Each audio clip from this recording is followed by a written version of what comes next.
Donc, dans la continuité du précédent exposé, donc, Patrick a évoqué la problématique d'observer cette éclipse, parce qu'elle va être très basse sur l'horizon. Et puis, en fait, j'ai remis l'idée au mois de novembre, lors de la précédente commission du Soleil, de dire, on va essayer de monter en altitude, mais en altitude assez haut. Donc, il se fait, ce qu'on voit souvent, ça se fait surtout aux États-Unis. En Europe, beaucoup moins, parce qu'on a des problèmes avec l'aviation civile. Aux États-Unis, ce qu'ils s'amusent à faire, c'est qu'ils mettent un objet quelconque, puis ils l'envoient dans le ciel avec une caméra, ils prennent une photo, ils la renvoient. Ils font une sorte de selfie. Voilà, j'ai réussi à envoyer une statue, n'importe quoi, un jouet. Donc c'est à la mode, ça. Donc on peut faire ça. Je sais qu'avec le CNES, il y a des choses qui se sont faites, avec des écoles, des lycées. On fait des projets de ballons sondes. Alors, les gens qui connaissent bien l'école de météorologie de Toulouse, à l'époque, il y avait du radiosondage qui était fait. Donc, il y a des radiosondages à Trappes, il y en a encore à Brest, il y en a sur Nice. Donc, on envoie un ballon, il monte à une certaine altitude, donc à peu près 15-16 km d'altitude, il éclate, on récupère la température, l'humidité, la pression, la vitesse du vent et la direction du ballon où il est tombé. Là, on va vouloir aller plus haut, c'est-à-dire que l'objectif, c'est d'embarquer un matériel pour pouvoir observer l'éclipse. Donc, ce que je propose, comme je disais, ce qui a été présenté, c'est que l'éclipse a été visible au Groenland, en Islande et en Espagne. Premier contact, on a vu, c'est vers 17h UTC, et dernier contact vers 20 à 18h30 UTC. Donc très tard, juste avant le coucher du soleil. Je reprends donc effectivement ce que je disais, c'est que comme l'éclipse va être difficilement visible, au niveau du sol, on aura des fortes turbulences qui peuvent se produire du fait qu'on est bas sur l'horizon. On peut avoir le soleil, forcément, s'il sera bas, il ne sera pas forcément bien rond, comme on a vu sur les images précédentes, il va être déformé. On pourra avoir des brumes. Et puis, donc, du coup, on s'est dit on va nécessiter de prendre de l'altitude pour s'affranchir de toute cette basse couche de l'atmosphère. Alors, l'objectif serait d'envoyer un ballon à haute altitude, à une altitude comprise entre 30 et 40 km d'altitude. Donc, ce n'est pas du ballon de météorologie qui monte à 15 km à peu près. Là, c'est aller beaucoup plus haut.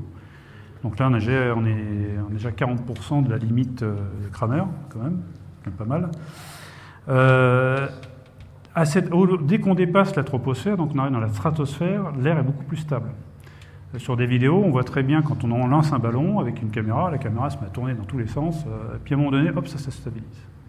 Et l'image est vraiment stable. Donc nous, ce qui nous intéresse, c'est que ce soit stable. Parce que si un coup j'ai le soleil, un coup j'ai pas le soleil, ça va pas être facile.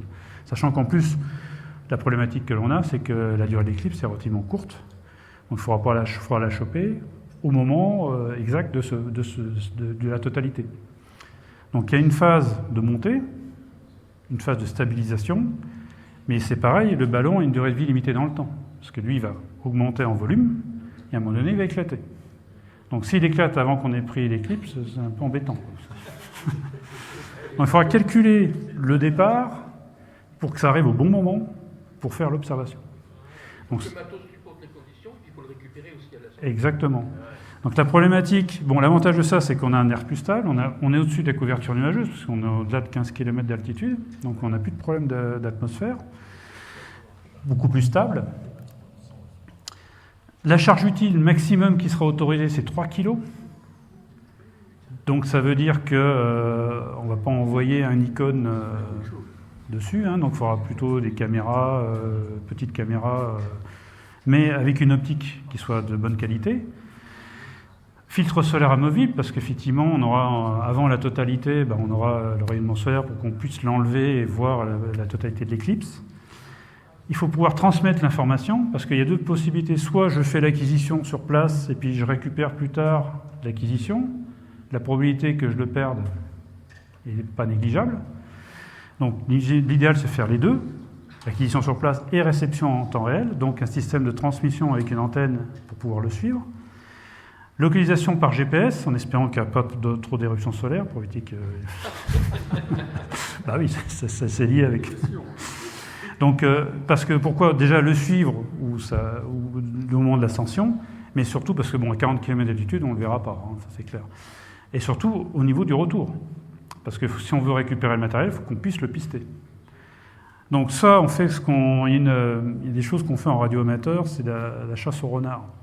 C'est-à-dire qu'on cache une balise radio dans un coin, et par radiogoniométrie, on essaie de la trouver. Donc là, ce serait faire pareil, avec une balise qui émet dans des fréquences autorisées, pour pouvoir le détecter. Parce que le GPS va donner une position, mais la position sera relativement imprécise. Alors qu'on a une balise par radiogoniométrie, on arrivera à le choper. Ensuite, il y a un autre problème, c'est qu'il fait froid. Donc il faut que le matériel... Voilà, il faut que le problème de la batterie, tenue en température de la batterie, de l'électronique, le problème du givre. Il y a beaucoup de problématiques à ce niveau-là. Parce qu'on envoie une électronique, je prends l'exemple, vous prenez un Raspberry Pi pour ceux qui connaissent, petite caméra, votre Raspberry Pi, température de fonctionnement minimum 0 degré, il ne marchera plus. Donc c'est pareil, le capteur aussi, il peut avoir des soucis. Donc il faut prendre en compte tous ces aspects-là. Le problème de stabilisation, comme je disais, dès qu'on dépasse les 15 km d'altitude, ce sera beaucoup plus stable, mais il faudra quand même pouvoir l'orienter. Parce que s'il se met dans une position, il ne bouge pas, puis il regarde à l'opposé du soleil, c'est bien, on va regarder les étoiles, mais... Ou avoir plusieurs caméras, exactement. Mais qui dit plusieurs caméras, plus d'énergie, plus de poids. Il faut faire le compromis entre le poids, la quantité d'énergie à embarquer, sachant que l'énergie dépendra de la température. On peut en allumer que celle qui est éclairée. Oui, voilà. Donc une gestion, une transmission, une liaison de données pour faire le... Elle détecte celle qui a le plus... Ah oui. Après, effectivement, on peut faire... Voilà, donc après, comme je disais, il faut que ce soit compatible avec le temps d'observation, c'est-à-dire qu'au moment où ça décolle, ça va atteindre une certaine altitude. Il ne faut pas que ça atteigne l'altitude maximum au moment où le ballon va éclater, mais il faut que ça aille dans une phase où il est en phase d'ascension, lente, et on puisse observer l'éclipse. Les phases partielles, à la limite, ne nous intéressent pas tellement, c'est surtout que la totalité. Donc on va avoir un petit peu de partialité avant d'avoir justement au début de la totalité, puis la fin de la totalité. C'est gérable ça, la temporalité, pour avoir le bon moment, parce que c'est pas... Ah bah ça a calculé, ça, en fonction des vitesses d'ascension. Ça dépend des conditions. Si on part en air stable, on sait que le ballon d'un certain volume va monter à une vitesse de tant de mètres par seconde. Mais si en plus on a une composante vectorielle du vent qui fait l'ascension va plutôt décaler, donc va monter d'avancer à une vitesse plus lente. Donc ça aussi, il faut le prendre en compte. Donc il faut connaître les conditions. Parce qu'on disait, les conditions locales météo, il faut les connaître peu de temps avant, quoi. Donc ça, et un autre problème, c'est les autorisations administratives. Parce que quand vous envoyez un objet dans le ciel, en France, il faut demander la DGAC pour envoyer un objet dans le ciel. Là, on est en Espagne. Alors, je ne sais pas comment ça marche chez eux. Donc c'est un point aussi, parce qu'il ne faut pas qu'on rentre en interférence avec les avions. Alors, on sera au-dessus des avions de ligne, parce que les avions de ligne, c'est à peu près 10 000 mètres. Mais il faut, à un moment donné, on va transpercer des zones de vol. Donc après, il faut voir au niveau des zones aéronautiques autorisées. Il ne faut pas tomber dans une zone militaire, par exemple. Une zone de vol aussi, qui peut être dangereuse. Donc c'est pas simple. Donc il faut quand même avoir ces autorisations. Donc il faut le demander longtemps à l'avance, quoi. Alors ça, c'est... Alors je ne sais pas s'il y a des gens qui ont fait de la météo, qui ont fait l'école de météorologie, qui sont météorologues ou pas. Ça s'appelle l'hémagramme 761. C'est en fait un radiosondage de ballon qui a été fait à Trappes le 1er mai et qui donne des courbes de température, de points de rosée. Et donc là, on voit le ballon. Donc là, ce que vous voyez ici, c'est l'échelle des températures en bas. Et donc en fait, vous arrivez à des températures moins 70. Là. Et après, ça reste stable. La température n'évolue pas, parce que là, on reste sur la ligne, là, on reste sur le moins 60. Et là, on est à... L'altitude se situe là, à ce niveau-là. Donc là, vous êtes à 12 km d'altitude, là, déjà. Il faut aller plus haut. Donc en météorologie, on s'arrête à 15 km. On estime que là, on est... le changement d'indice de température, de variation de température, en fait, est lié au passage de la stratosphère. Là, on est dans la troposphère, dans toute cette zone-là. Ici, on est dans la troposphère. Là, on est dans la troposphère. Là, c'est la stratopause. Et en fait, nous, on va se passer dans cette zone-là où l'air sera plus stable. Parce que là, vous avez ici les barbules qui vous indiquent la direction et vitesse du vent. Quand on voit là-haut, les barbules sont à 5 nœuds de vent. 5 nœuds, c'est-à-dire que l'air est beaucoup plus stable. Et on voit la variation, l'écart des deux courbes donne l'humidité. Donc les courbes se rapprochant, vu qu'on a un air plus sec. Donc il y a moins de givre. Mais on doit traverser toutes ces couches avant. Donc formation de givre au moment de l'ascension, ça c'est possible. Un autre point, on sera au mois d'août. Ça dépend du poids aussi, peut-être, Non, ça dépend du poids, ça dépend aussi de l'isolation thermique. avec le- non L'isolation thermique aussi, ça dépend comment ce sera. Mais aussi, on sera au mois d'août, en été, plein été, donc il fera chaud. Donc, ça se trouve, on décollera d'un site où il pourra faire, je sais pas, 40 degrés au sol. Donc on ne sera pas chargé d'humidité au décollage. Vous faites ça à cette saison-là, vos équipements, vous les embarquez dans un boîtier, vous emprisonnez avec vous l'humidité du sol. À partir du moment qu'il va monter, ça va condenser et ça va givrer. Donc c'est des choses qu'il faut prendre en compte. Alors l'avantage, là, ce sera en plein été. Donc ça, c'est effectivement ces informations-là qui sont importantes. Alors bon, maintenant, Météo France fournit encore ces informations sur la France, sur l'Espagne, on a quelques sites de radiosondage. Et ça disparaît de plus en plus, parce que maintenant on fait plus des sondages par lidar, par satellite. Donc voilà, alors ça c'est pour vous donner un peu l'idée de type de ballon qu'il faudrait utiliser. Alors il y a des ballons qui sont prévus pour prendre 200 grammes, mais ils montent à 23 000 mètres. Et des ballons qui sont prévus pour des charges utiles jusqu'à 3 kg, qui peuvent monter jusqu'à 40 000 mètres. Donc en fait, il faut prendre un ballon qui permet... Parce que là, vu ce que l'on veut mettre en dessous, la charge utile, moi j'ai estimé 3 kg parce que c'est par rapport à ce qu'on peut trouver dans le commerce à des prix raisonnables. Je vais prendre un ballon qu'on utilise au niveau des terres australes et antarctiques françaises, qui sont des ballons qui sont plus grands que la pièce, qui coûtent des milliers d'euros, des dizaines de milliers d'euros. Ça n'a aucun intérêt. Il faut que ce soit des choses qui soient bas coût, facilement réalisables, qui pourraient être faits en coopération avec des écoles, par exemple. Donc cette solution-là me paraît la mieux appropriée.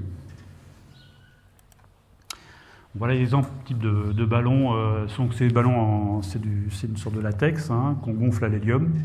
Donc on gonfle à basse pression au niveau du sol parce qu'on sait qu'il va augmenter de 20-30 fois son volume. L'équipement, alors ce qu'il lui faut, bon, il y a le ballon, il faudra un parachute parce que forcément quand il va éclater, il faudra qu'on récupère notre matériel. Pour deux raisons. Un, pour récupérer le matériel et surtout pour raison de sécurité.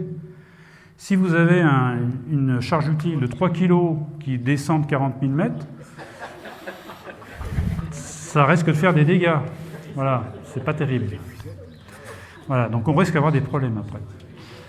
Bien qu'il y en a certains, comme Elon Musk avec ses satellites, il commence à en avoir un peu beaucoup et on risque d'avoir beaucoup qui risquent de tomber dessus.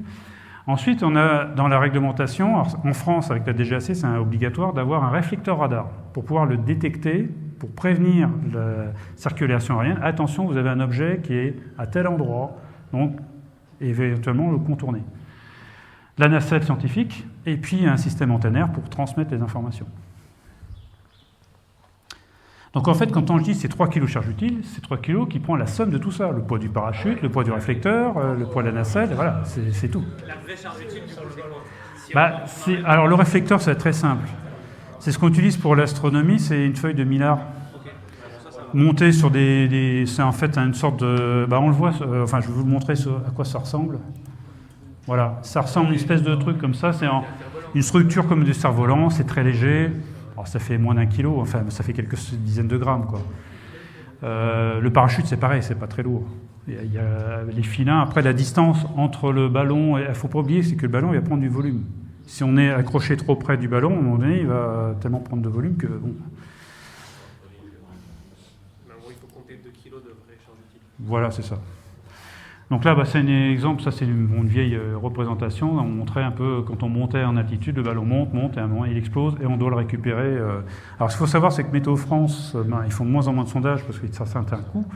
Les sondes qui se mettent en dessous, c'est les sondes actuellement, c'est les sondes Vessala, sondes suédoises. La sonde, elle fait à peu près cette taille-là, un petit chargeur d'ordinateur portable. Et 85%, 90% des sondes ne sont jamais récupérées. bien qu'il y ait un parachute, sauf que la sonde, elle émet tout le temps. Alors, les radioamateurs, je parle radioamateur parce que je suis en même temps radioamateur, on aime bien chasser ces sondes. Donc, elles émettent dans des fréquences qu'on connaît. Donc, on a des récepteurs et on va capter par radiogonométrie où se trouve la sonde. En Suisse, Météo Suisse sont beaucoup plus malins que nous. Ils ont fait des sondes avec des petites ailes, avec GPS et orientable, pilotable. Donc, la sonde revient à sa base. Donc, ils arrivent à récupérer 96% des sondes. Ils ont dit, une sonde, ça coûte un certain coût. Ils sont économes, les Suisses. Ils sont économes, ça coûte un certain coût. Ils disent, des sondes alors la sonde, c'est du polystyrène avec un peu d'électronique dedans. Donc, du coup, on dit, on va polluer l'environnement parce qu'on laisse tomber des morceaux un peu partout à raison de 4 fois par jour, quand même. Et donc, eux, ils disent, on récupère. Et ça permet en plus de renvoyer les sondes. Alors, normalement, sur la sonde, les sondes que si un jour ça tombe chez vous, j'en ai jamais eu, mais bon, c'est marqué dessus, rapporté auprès de la station météo la plus proche ou la gendarmerie. Mais bon, en général.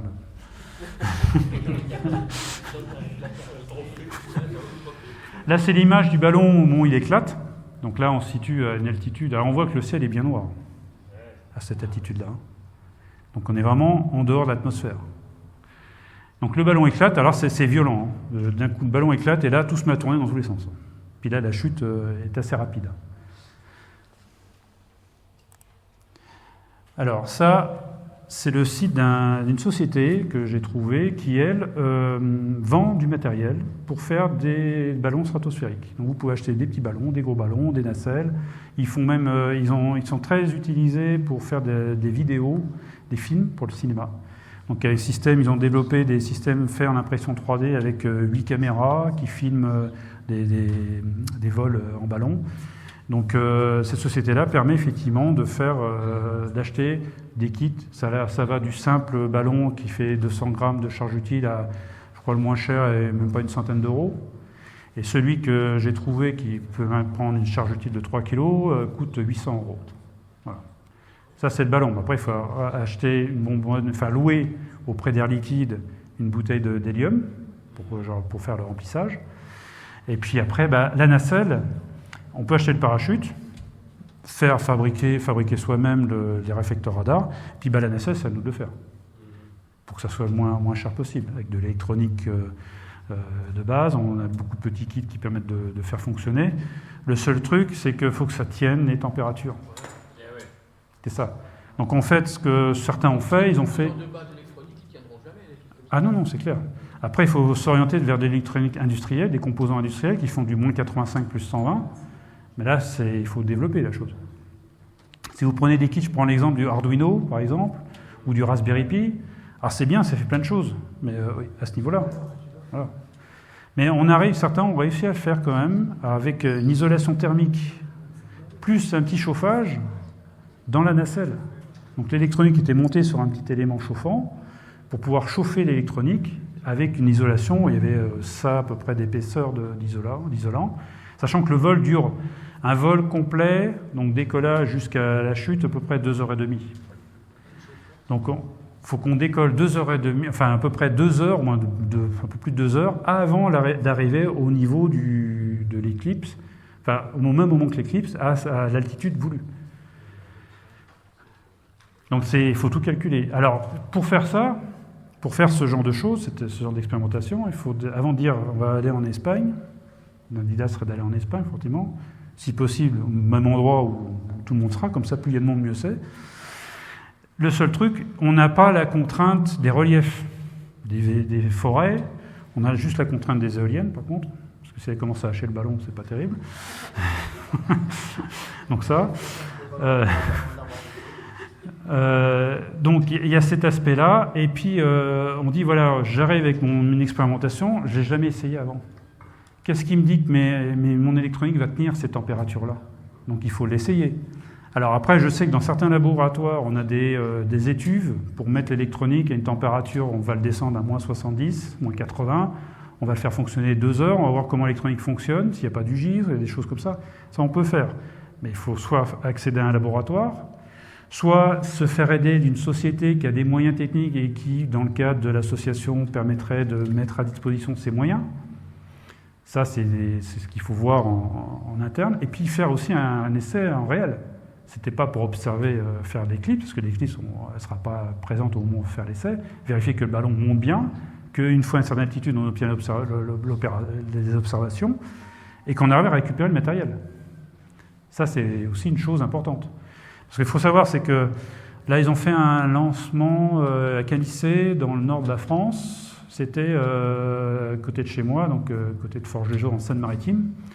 Donc c'est à 130 km. Ah, moi aussi. Et donc en fait, c'est à 130 km de Paris. C'est arrivé à Aubervilliers, en région parisienne de la nacelle. Ils ont réussi à la récupérer. Donc il y avait comme des appareils photo, des choses comme ça. Bon, ils ne sont pas montés à 40 km. Ils sont montés quand même à 25 km d'altitude. Donc c'est ça qu'en fonction du vent, des courants, on pourrait traverser des courants de jet. Les courants de jet, c'est des vents qui peuvent aller jusqu'à 500 km à l'heure. Donc ça veut dire que là, on pourrait très bien retrouver en pleine mer. Parce que là, il y a la Méditerranée. Alors si on a un vent de nord-ouest, c'est en pleine mer méditerranéenne. Si c'est un vent de sud-ouest, sud-est, du moins, ça va être dans l'Atlantique. Ou si c'est un vent de sud, on va le retrouver à Toulouse. Parce que là, c'est mieux, on récupère sur place, c'est encore mieux. Ou alors, ça va être au Maroc. Voilà, c'est ça qu'il faut prendre en compte. Donc ça, ces paramètres-là, on peut les connaître avant. Au niveau météo, on sait le profil de vent de la haute atmosphère, quelques jours avant. Il faut savoir c'est qu'au mois d'août, les périodes est souvent anticyclonique, un anticyclone des Açores. Bon, c'est un sujet que je connais bien, parce que je fais partie d'une autre association au sein de anciennement la Société météorologique de France, qui est liée à Météo France. Donc j'ai près 50 ans d'expérience en météorologie quand même. Et donc, en fait, dans ce domaine-là, au mois d'août, l'air est plus stable. On a moins de risques d'avoir des vents violents. Si on fait ça au mois de décembre, au mois de janvier, avec des tempêtes, c'est clair, on va retrouver le matériel à distance, pas possible. Donc ça, il faut faire déjà construire le projet, faire un essai, et si l'essai concluant, ensuite le porter en Espagne avec les autorisations qui vont bien. Alors, il y avait la solution aussi, c'est en bateau. On emmène l'expérience en bateau, comme ça on est un peu moins gêné, et on envoie le système en espérant qu'il revient sur Terre. Quand même les aviations là, au niveau international à prévenir quand même. Ah oui, c'est obligé. Dès qu'on envoie quelque chose dans le ciel, on est obligé de le faire. Alors, il y en a certains qui ne le font pas, ça, je sais qu'ils s'amusent à faire des ballons, puis ils s'amusent à les envoyer comme ça sans dire quoi que ce soit à personne. Mais normalement, il faut le faire. Parce que là, le problème, c'est la charge utile, c'est un poids. Et si ça tombe sur quelqu'un, pénalement, juridiquement parlant, on serait... À ce moment-là, d'avoir un système de flotteur après à la récupération, parce que le temps qu'on arrive sur le site pour le récupérer, il ne faut pas qu'il coule.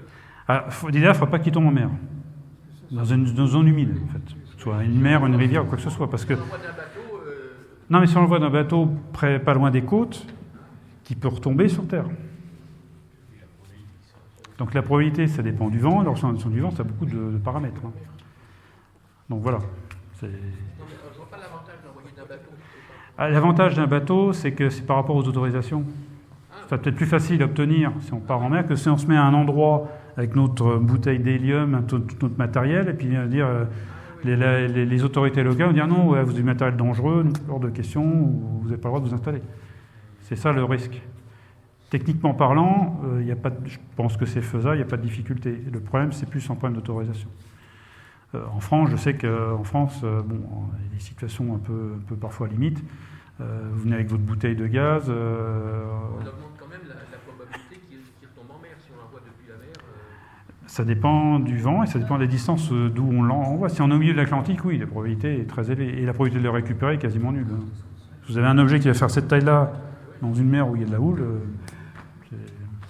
alors si, la solution, c'est les missions, c'est comme les balises qu'on envoie en mer, qui émettent en permanence, et après on peut la géolocaliser. Il faut qu'il flotte. Alors, non, mais ce qu'il faut savoir, c'est que l'isolation thermique, c'est du polystyrène, donc forcément, ça va flotter. Voilà.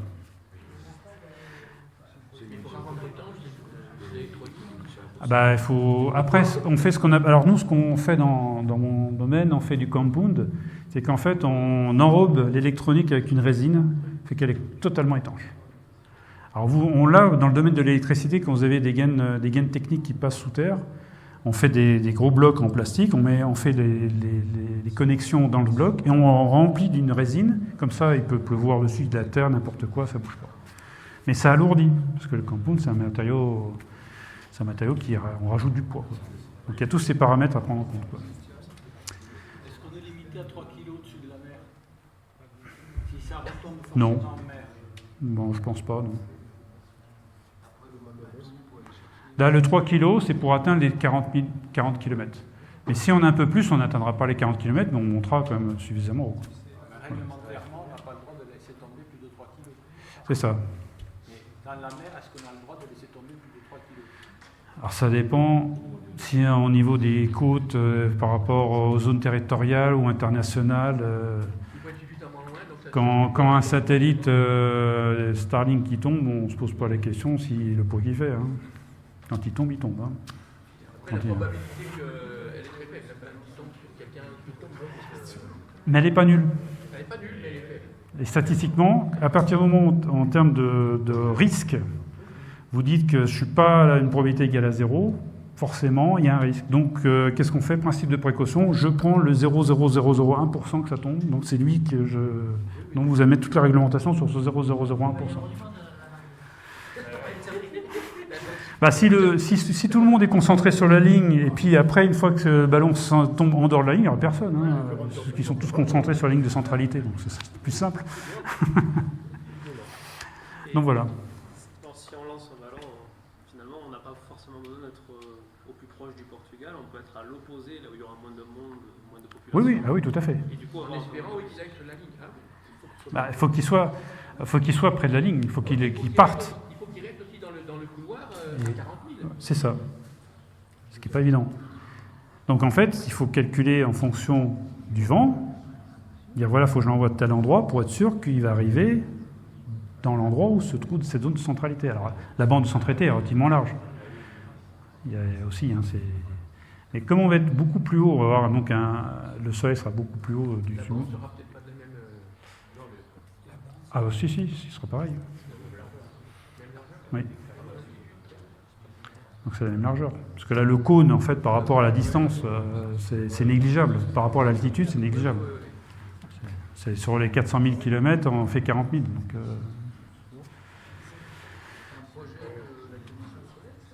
alors c'est un projet que j'ai initié effectivement de la Commission Soleil, mais nous, notre objectif, c'est pas de faire que la Commission Soleil, c'est de s'associer avec d'autres associations, ou des clubs, ou même des écoles. Ça peut être un projet d'études pour des étudiants, par exemple. Je sais que les lycéens font ça, il y en a qui le font, mais en fait, ils font pas tout. Ils ne font pas tout, par exemple, ils prennent des briques déjà faites.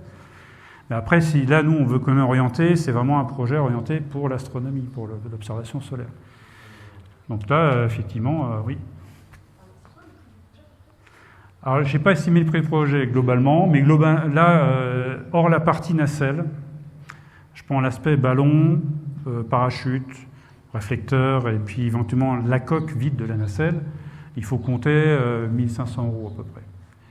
Mais après, l'électronique dedans, l'optique, qui peuvent avoir beaucoup plus cher, ça dépend ce qu'on prend, ça évalue, parce que ça peut coûter 3 fois rien si je prends un Raspberry Pi avec la caméra Raspberry Pi qui coûte 5 €, le Raspberry Pi qui coûte 30 €, ça y est, j'ai 35 €, j'ai une caméra. Mais là-haut, elle ne tiendra pas. Hein. Voilà. Si on la chauffe, c'est consommation d'énergie, batterie plus grosse, plus de poids. Comment? Il y a chauffage chimique aussi, oui. Mais il ne faut pas que ça... C'est un beau projet qui est très lourd à développer parce que, Oui. en fait, c'est pas les 1 500 €, c'est les mois de travail. C'est ça. Et je pense qu'avant de se lancer à développer un projet comme ça, il faudra avoir la certitude qu'on aura l'autorisation de lancer. Oui. Et en fait, il faudrait dès à présent avoir un contact avec les autorités de l'aviation civile espagnole. Mhm. J'ai pas mes entrées. Pour savoir s'ils vont dire non ou s'il y a des chances qu'ils laissent ce projet. Oui. Et là, il faudrait avoir déjà un premier accord de principe. Moi, ça me fait penser quand même à votre projet. Alors, je trouve ça super intéressant. Vous l'avez vu sous l'angle de l'éclipse, Oui, mais on peut peut-être aussi l'envisager pour du plus long terme. Et bon, si l'éclipse marche, tant mieux. oui. Mais si elle ne marche pas, on peut envisager aussi, vu qu'on est quand même vachement plus haut, de faire un peu d'astronomie également. On n'est Oui. pas obligé de compter que le Oui, soleil. oui. On Tout à fait fait. tout un tas de choses, faire de l'astrométrie pour savoir où on se trouve. Mhm. Et voilà. Ah oui, tout à fait. Parce qu'actuellement, comme je disais, ce que font les Américains, ils mettent des poupées ou des statues ou des objets Voilà. qu'ils envoient juste pour faire un selfie, enfin une photo. C'est-à-dire, j'ai réussi à envoyer un ballon avec la photo d'une statue. Bon, c'est On peut pas très envisager, utile, un télescope éphémère. Quoi, Oui. finalement. mais il faut penser léger, risque de perte, donc il ne faut pas que ça coûte trop cher. Donc effectivement, c'est tous ces paramètres qu'il faut prendre en compte, quoi. C'est un peu ça. C'est pour ça que Toulouse, c'est le bon endroit, parce que je sais qu'il y a des écoles, il y a pas mal de gens dans le domaine. Donc c'est un endroit qui est privilégié, comme aussi un peu Bordeaux aussi, donc une région que je connais bien aussi. Donc, Il y a vraiment besoin de beaucoup chauffer l'électronique parce que si on met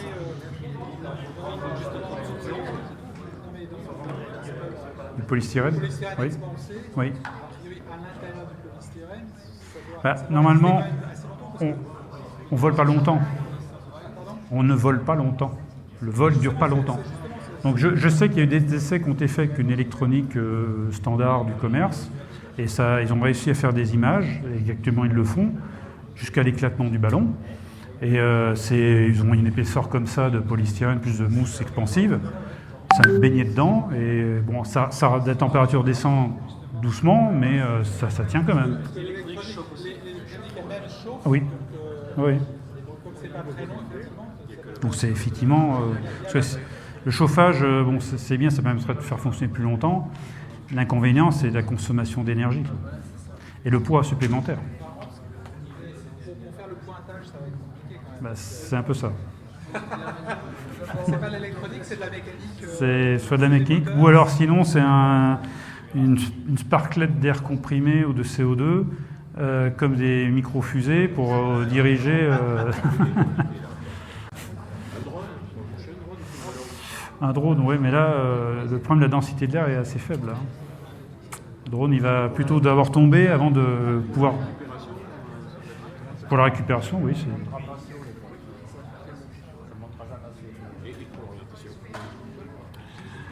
Pour l'orientation, il faudra voir comment trouver une solution. Parce que ce que j'ai remarqué sur des vols, sur des vidéos, on voit que la nacelle monte, elle bouge énormément sur les 10 premiers kilomètres, et après elle est vraiment très stable. Donc après elle tourne tout doucement, mais vraiment très très doucement. Alors après soit on chope le soleil au passage, on laisse la nacelle vivre sa vie, ou alors comme on disait, plusieurs caméras autour qui mitraillent en permanence. Ça veut dire plusieurs caméras, ça veut dire plusieurs optiques. Plus optiques, oui. 3 kilos. Ou alors des optiques Voilà, c'est ça. moins performantes. Voilà, il faut faire le lien entre les deux. Voilà. Thierry, je vous propose qu'on prenne un quart d'heure de pause puisqu'il y a du soleil dehors. Donc on peut continuer la discussion avec Thierry pendant la pause.